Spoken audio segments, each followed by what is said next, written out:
get the first answer on this question. Make sure I got this right. Mr. Malone recently initiated a program to address domestic violence. What is your opinion of that program? I think in theory it's an excellent program. Domestic violence prosecutions have some unique challenges, specifically in dealing with someone who's potentially been victimized multiple times and enters into this love-hate cycle with the perpetrator. And prosecuting those cases can be very challenging.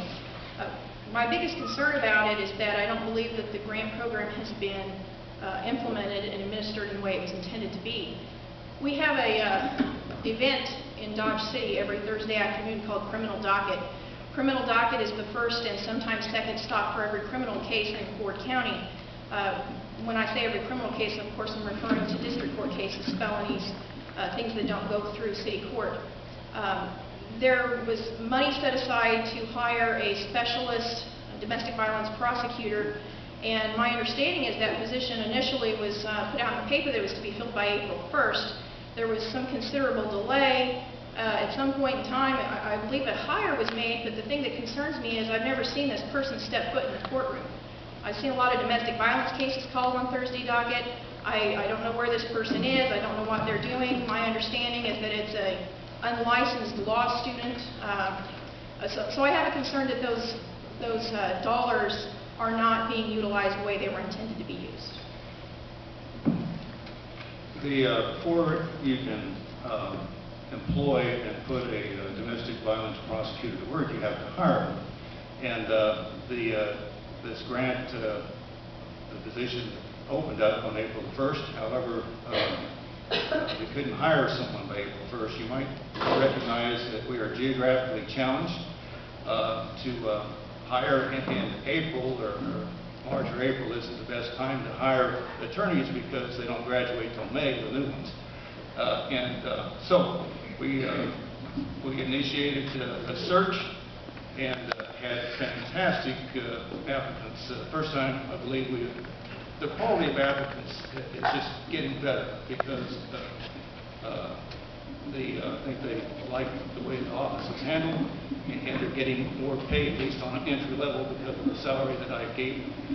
When I first came, I had an open position. I had one person apply, and then I gave a $12,000 raise, and after that we've had 10 or 12 people apply. But the individual is taking his, the grant prosecutor is taking the bar exam, and we have covered that.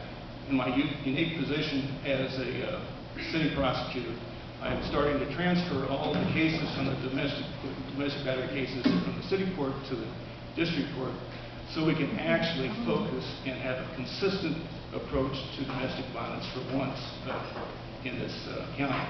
That's very important because, as Natalie said, and she's recognized, they are very difficult cases because the victims just sometimes don't mind being victims because they're abused women and they're just trapped. So we have to work hard to get them untrapped, and this is a step in the right direction. And I'm proud to say that I was able to pull this off so that we could have the extra money on the grant money without a cost to the taxpayers to do it.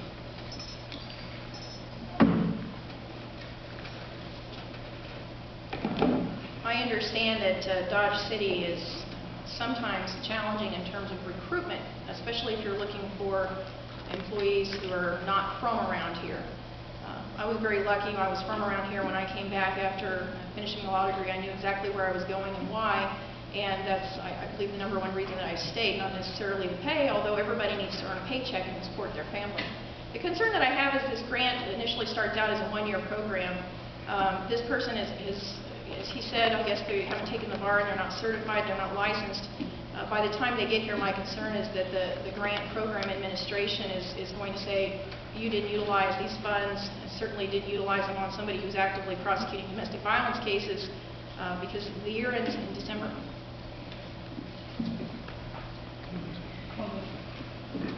So you can't put somebody in a position if you don't have anybody who is eligible to take the position. We get entry level, and this is what this is. The person, he is going to be fantastic prosecutor, highly qualified, one of the top people in the class. That's the type of people we'd be wanting to attract to the office. So the grant people understand that. We've talked to them. They fully understand that it's difficult. We just can't hire somebody like the can in Topeka or Lawrence. There aren't 50 people waiting to take a job in Fort County, Kansas. That's why we need to get the pay up and have a career track so that we can offer people more than a 2% raise, because that is not a career option for most good lawyers. Okay. So we are going to go back to